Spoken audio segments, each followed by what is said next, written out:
वेग से ऊपर जाएगा तब वस्तु का भार अपरिवर्तित होगा, और एक समान वेग से नीचे आएगा तब वस्तु के भार लेकिन कहेगा क्या, यदि त्वरण के साथ ऊपर जाएगा तो त्वरण के साथ ऊपर जाएगा तो भार बढ़ा हुआ महसूस होगा, यदि त्वरण के साथ नीचे आएगा तो भार घटा हुआ महसूस होगा।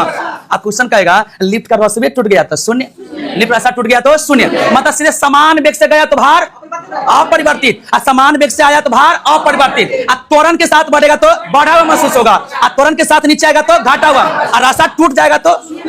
ऐसा कभी संभव है कि वस्तु का त्वरण पृथ्वी के त्वरण से ज्यादा हो जाए? ऐसा कभी संभव कि वस्तु का त्वरण पृथ्वी के त्वरण से ज्यादा हो जाए? ऐसा कभी संभव? एक बात और क्या बताएं कि आप सोचिए एक गेंद को हम फेंके और मेरा वेग समान है, एक गेंद को ऊपर की तरफ फेंके मेरा वेग समान है, वेग का मतलब हो गया मेरा स्पीड समान है।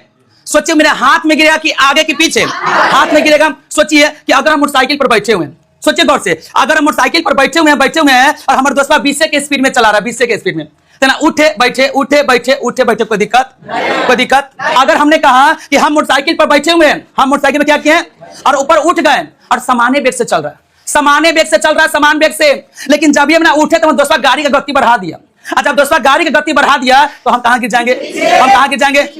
सोचिए हम ना उठे, हमारे दोस्तों गाड़ी गति घटा दिया, गाड़ी गति घटा दिया तो हम कहां झुक जाएंगे? कहां झुक जाएंगे? एक मतलब तो समझ में आ गया ना। पहला बात तो यह समझ में आ गया कि यदि हम किसी चीज को ऊपर की तरफ फेंकते हैं तो समान वेग से चलते रहेगा तो हाथ में आके गिर जाएगा।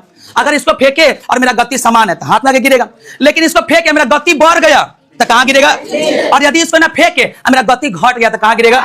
कहां गिरेगा? ये तो समझ गए ना। द जीएस अड्डा में इंद्रजीत सर पढ़ाते हैं और अतरंगी तरीके से पढ़ाते हैं, पूरा कंसेप्ट क्लियर करके पढ़ाते हैं। इनका पढ़ाने का तरीका कुछ अलग है, बच्चे बहुत खुश रहते हैं, हंसते खेलते पढ़ाई करते हैं। किस तरह से पढ़ाई करते हैं, किस तरह से सर पढ़ाते हैं वो भी दिखाएंगे। और बता दें कि टीचर बनाने का खदान है यह कोचिंग। यहाँ से बीपीएससी टीचर्स कई सारे निकले हैं, मतलब हर बार बम्पर रिजल्ट देते हैं।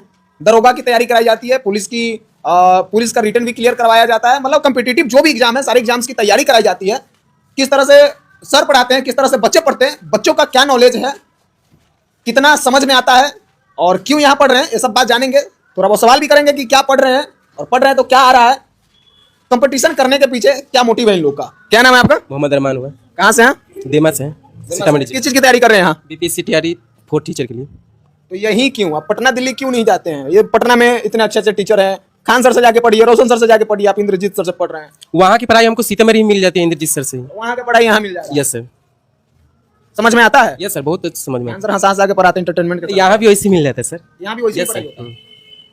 अच्छा बताइए कि पटना क्यों नहीं जाना चाहिए, यहाँ ही क्यों? वहाँ जाने के लिए पैसे की होने की आवश्यकता होती है। वहाँ जैसे मैं कम फी में, यहाँ भी मुझे तैयारी मिल जाती है, वैसा ही पढ़ाई यहाँ मिल जाती है। वहाँ ज्यादा फी है, यहाँ कम फी है? नहीं, फी तो वहाँ ज्यादा ही है, लेकिन यहाँ उससे फी में वहाँ भी जाएंगे, यहाँ कम फी में हमको। यहाँ इसलिए पढ़ रहे हैं क्योंकि आपके पास पैसे नहीं है? पैसे बिल्कुल सही। अगर आपके पास पैसे हो जाए तो आप कहाँ, पटना चले जाएंगे? नहीं सर, यही सीतामढ़ी में मिल जाएगी उनको तैयारी के लिए। यहीं मिल रहा है तो यहीं पढ़ेंगे। बहुत अच्छा। क्या लग रहा है इस बार निकल जाएगा आपका एग्जाम? इंशाल्लाह मैं निकालूंगा ही। जैसे मैं इस द जीएस अड्डा में जैसे मैं एंट्री किया हूँ, मैं पहला कदम डाला हूँ, मेरा रिजल्ट आ गया सीधा। किस चीज का? बीपीएससी तैयारी 4। तैयारी 4 अभी होना बाकी है? हाँ, होना बाकी है, अभी नोटिफिकेशन अभी आया नहीं है, उसके लिए मैं तैयारी कर रहा हूँ। तैयारी कर रहे हैं? यस सर, हाँ इंशाल्लाह मैं तैयारी करूँगा। सर जैसे जबरदस्त मूड में पढ़ाते हैं, हम लोग भी एकदम धांसू मूड में पढ़ते हैं। क्या क्या पढ़ी है अभी? अभी हम मतलब जो कंपटीशन एग्जाम के लिए जो सब्जेक्ट जरूरी होते हैं वो सारी चीज़ पढ़ते हैं। कौन सा सब्जेक्ट जरूरी होता है कॉम्पिटिटिव एग्जाम के लिए? हिस्ट्री, सिविक, ज्योग्राफी, पॉलिटी और फिजिक्स, केमिस्ट्री, बायो, इकोनॉमिक्स, सारा सब्जेक्ट यहाँ पढ़ाई होता है। सारा तो आ ही गया, तो सब सब्जेक्ट पढ़ते हैं, है ना? हाल फिलहाल में क्या पढ़ी हो? हाल फिलहाल में अभी हम लोग को इतिहास पढ़े थे। इतिहास पढ़ी है। गांधी जी का जन्म कब हुआ था? गांधी जी का जन्म 2 अक्टूबर 1869 में हुआ था। गांधी जी के पिताजी का नाम पता है? जी, क्या? करमचंद गांधी। गांधी जी के दादाजी का नाम बताइए। उत्तमचंद गांधी। ये भी याद है? जी। गांधी जी की पत्नी? कस्तूरबा गांधी, जो कि गांधी जी से 6 मंथ की बड़ी भी थी। ये बात शायद किसी को भी पता होगा, लेकिन आपको पता है? हाँ सर, हम लोग को पूरा खोल के बताते कि हैं। कस्तूरबा गांधी जो गांधी जी की पत्नी थी उनसे 6 साल बड़ी, 6 महीने बड़ी, 6 महीने बड़ी थी उनसे। 6 महीने बड़ी। जी। और क्या जानते हैं गांधी जी के बारे में? जैसे हमारा भारत जो पहले अंग्रेजों का गुलाम था, तो इसको मतलब अंग्रेजों के चंगुल से निकालने के लिए गांधी जी ने बहुत सारे प्रयास किए, बहुत सारे आंदोलन किए। तो ये सब गांधी जी महत्वपूर्ण भूमिका निभाते हैं। गांधी जी द्वारा किए गए 1-2 आंदोलन का नाम बताइए। चंपारण सत्याग्रह आंदोलन, अहमदाबाद मिल मजदूर आंदोलन, नमक सत्याग्रह हुआ था, भारत छोड़ो आंदोलन, असहयोग आंदोलन, ये सारे आंदोलन है गांधी जी के द्वारा। क्या नाम है? अंकुश कुमार। किस चीज की तैयारी कर रहे हैं? बीपीएससी टीचर को। पढ़ाई यहाँ पर किस तरह से चल रहा है? यहाँ पर जो है ना सर, जो है इंद्रजीत सर, जो है यहाँ जीएस अड्डा में पढ़ाया ही नहीं जाता, बल्कि जो है कंसेप्ट यहाँ पर जो है क्लियर कर देते हैं पूरे अच्छे तरीके से। और सर जो पढ़ाते हैं ना, मतलब जो है ना, पहली बात यहाँ की ये विशेषताएं है, जो यहाँ पर पढ़ाते हैं ना, हंसा खिला के पढ़ाते हैं और टाइम को पता नहीं चल जाता, पता नहीं चलता। यहाँ 3-4 घंटा यहाँ पर करिएगा तो भी यहाँ का टाइम नहीं पता चलता, और फनी तरीका से पढ़ाते हैं। पढ़ाई करने में बोर नहीं होते है ना? पढ़ाई में पूरा इंटरेस्ट पूरा खान सर से बेहतर यहाँ पर पढ़ाते हैं सर। खान सर से बेहतर पढ़ाते हैं। यस सर, क्योंकि यहाँ पर याद कराते थे, यहाँ वहाँ है क्या, खान सर बड़े टीचर हो गए, तो वहाँ पर एक बार जो पढ़ा दिए तो पढ़ा दिए, या तो आप जाके सोशल मीडिया पर उपलब्ध यूट्यूब वगैरह पे है जो दोबारा देख सकते हैं। लेकिन यहाँ पर 2 बार 3 बार जो है रिवीजन करके कहते हैं ना, डर के आगे जीत है, जो याद करा दे वो इंद्रजीत। सर क्या आगे जीत है, याद करा दे वो इंद्रजीत है।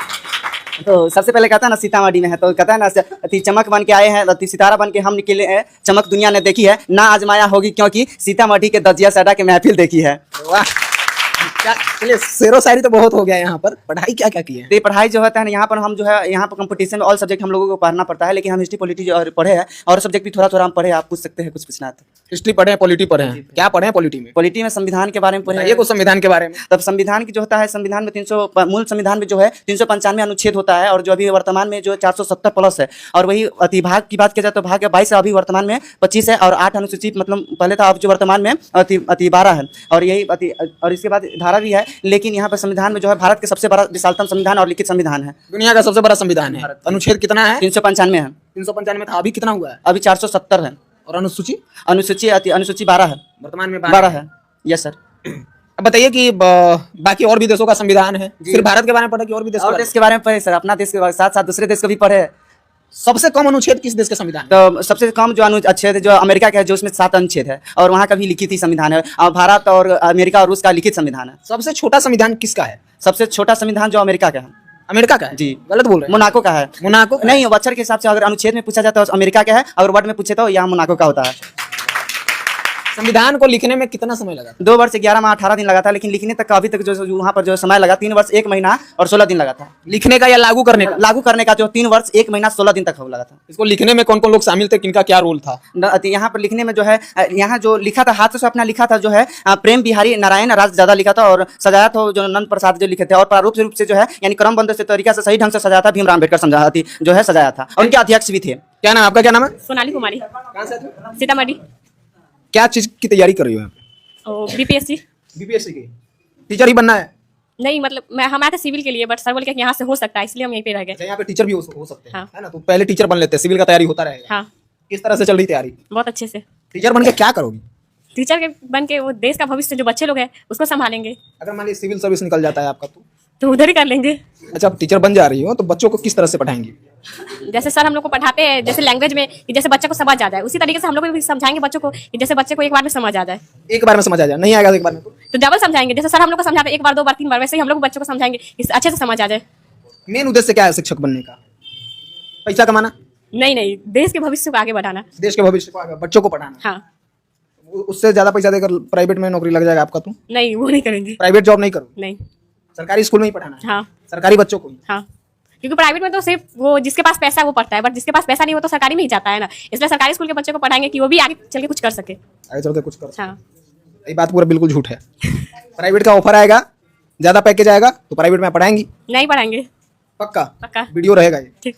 आपका क्या नाम है? सुधा कुमारी मेरा नाम है। मैं फतेहपुर हालेश्वर स्थान से आती हूँ यहाँ सीतामढ़ी पढ़ने के लिए। सीतामढ़ी पढ़ने के लिए आते हैं? किस चीज की तैयारी कर रहे हैं? बीपीएससी टीचर्स के लिए। टीचर बनना है इस बार? जी। क्यों बनना है? टीचर क्यों बनना है? टीचर अपने लिए बनना है, जरूरी नहीं कि हम लोग मैरिड हैं तो आगे नहीं बढ़े, हस्बैंड के पैसों पर ही रहें, अपने खुद पैरों पे खड़े होने। सेल्फ डिपेंडेंट बनने के लिए। सब जो पुराना चलता आ रहा है, सरकारी टीचर बन गए तो स्कूल में बस फोन चलाते हैं लोग। नहीं, ऐसा कुछ नहीं है। हम लोग अगर जाएंगे तो बच्चों को स्टडी देंगे, ना कि फोन पे लगे रहेंगे। आपका क्या नाम है मैडम? चांदनी कुमारी। आप यहाँ तैयारी कर रही हैं? जी, हम बीपीएससी ट्रेप 4 का टीचर के लिए यहाँ तैयारी करने आए हैं। हम चक महिला से हैं जी। किस तरह से चल रही है पढ़ाई और यहाँ ही क्यों आई है? देखिए, सबसे पहली बात है, मेरे हस्बैंड बोले हुए थे कि पटना जाकर तैयारी कीजिए, लेकिन हम यहाँ पर पढ़ाई देखे, सर इतना अच्छा से पढ़ाते हैं कि जितना उनको प्रशंसा करे शायद हमको कम ही लगता है। क्योंकि ये जो है ना, सबसे पहली बात है, सीडीपी में हम लोग पढ़े हुए हैं कि बच्चे को समावेशी कक्षा में रचनात्मक क्रिया करके पढ़ाना चाहिए, तो सर में हम सारे गुण देखते हैं, और इतना छोटी उम्र में हमको नहीं लगता है कि सर को पास जितना छोटी उम्र होते हुए इतना नॉलेज है, सीतामढ़ी में ऐसा कहीं पे कोई टीचर ऐसा परफॉर्मेंस करते होंगे। और सबसे पहली बात है कि हम तो ट्रेड 2 में ही सर के यहाँ पे हम निकल गए रहते, लेकिन NIOS की वजह से जो है ना अभी तक फंसे हुए थे। अब जो है ना इसका वैलिड किया है तब जाकर तैयारी करने लगे हैं, लेकिन ट्रेड 2 में हम यहाँ आए हुए थे, ट्रेड 2 में हम निकाल लिए रहते, लेकिन यहाँ पर कुछ स्टूडेंट बोले कि मैम पागल है, NIOS की वजह से जो है ना बर्बाद है, फिर भी आती है पढ़ने। लेकिन हमारे पास में जिद है, सर को भी वही हम देखते हैं, सर के पास भी जुनून है और उसमें सर सफलता प्राप्त करेंगे, हमको विश्वास है। क्योंकि सर कहते हैं ना कि जो हम अपना संस्था को हम बहुत ऊंचाई पे ले जाना चाहते हैं तो ले जाएंगे, क्योंकि इनमें जिद है और जिस इंसान में जिद नाम का चीज हो वो इंसान बहुत जल्दी मंजिल प्राप्त कर लेते हैं। तो इस बार क्या लग रहा है, एनआईओएस वाला जो मामला था आपका क्लियर हो गया, इस बार हो जाएगा नौकरी हाँ, आपको? हमको विश्वास है, हम कर लेंगे। क्योंकि यहाँ पर जिस तरह से सर पढ़ाते हैं ना, हमको यहाँ पे 7 बजे सुबह से पढ़ाई 1 बजे तक पढ़ाते हैं और 6-7 घंटा टाइम कैसे व्यतीत होता है हमको पता नहीं चलता है। हंसते खेलते और जो भी पढ़ाते हैं हमको क्लास में ही याद हो जाता है। घर जाकर पढ़ने की जरूरत नहीं होती है। जरूरत नहीं होता है, लेकिन हम अभी स्टूडेंट है तो अब देखते हैं और सारे प्रैक्टिस सेट है वो सब अपना करते हैं, लेकिन सर जो भी पढ़ाते हैं ना बोर महसूस नहीं होता है।